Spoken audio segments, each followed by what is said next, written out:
That searing flash of white light. The haunted shadows across Oppenheimer's face. In Christopher Nolan's masterpiece, these aren't just striking visuals. They're the language through which the film speaks its deepest truths. In Oppenheimer, lighting transcends mere technical execution to become something far more profound.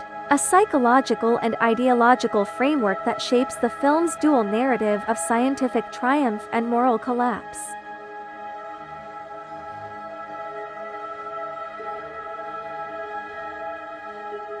As we'll explore, Nolan and cinematographer Hoyte van Hoytema weaponize color temperature, luminance contrast, and dynamic lighting to mirror not just Oppenheimer's fractured psyche, but the fractured world he helped create.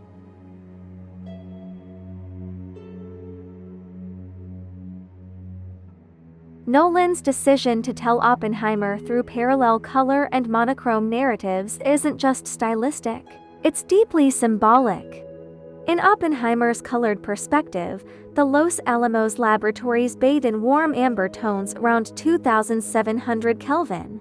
By contrast, Lewis Strauss's monochrome world is illuminated with cold blue LEDs at approximately 5000 Kelvin, creating a visual language of political calculation and emotional detachment.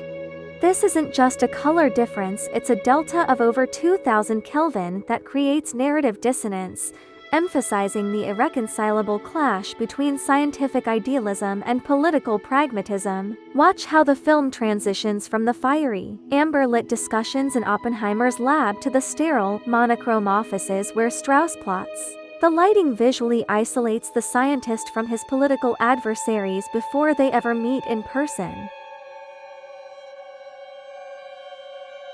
The 1954 security hearing presents perhaps the most telling lighting arrangement in the film. Top lighting at nearly 90 degrees creates harsh shadows under Oppenheimer's eyes and nose, forming what I call a triangular cage across his face, a visual metaphor for his political entrapment. The lighting ratio here is approximately 1:6, creating dramatic contrast between his illuminated features and the encroaching darkness, positioning him simultaneously as both a hero and a scapegoat of the atomic age. A technical marvel underpins these narrative choices. Allowed cinematographers real-time control of 65,000 DMX domains across vast sets like the Trinity test site. This meant light could respond to performance and narrative at an unprecedented scale, merging technical innovation with storytelling power.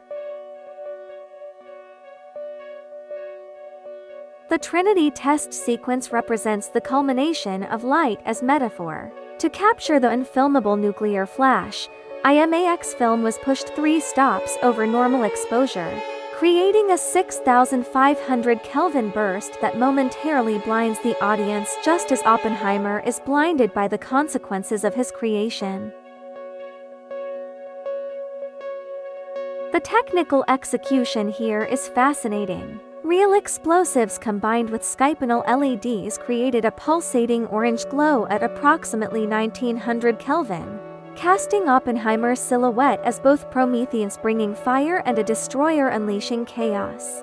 In Oppenheimer, lighting is never neutral, it weaponizes visibility itself to interrogate the ethics of scientific progress. As Oppenheimer himself quoted from the Bhagavad Gita, "Now I am become death, the destroyer of worlds." In Nolan's masterpiece, light itself becomes both creator and destroyer of knowledge, of certainty, and ultimately, of innocence.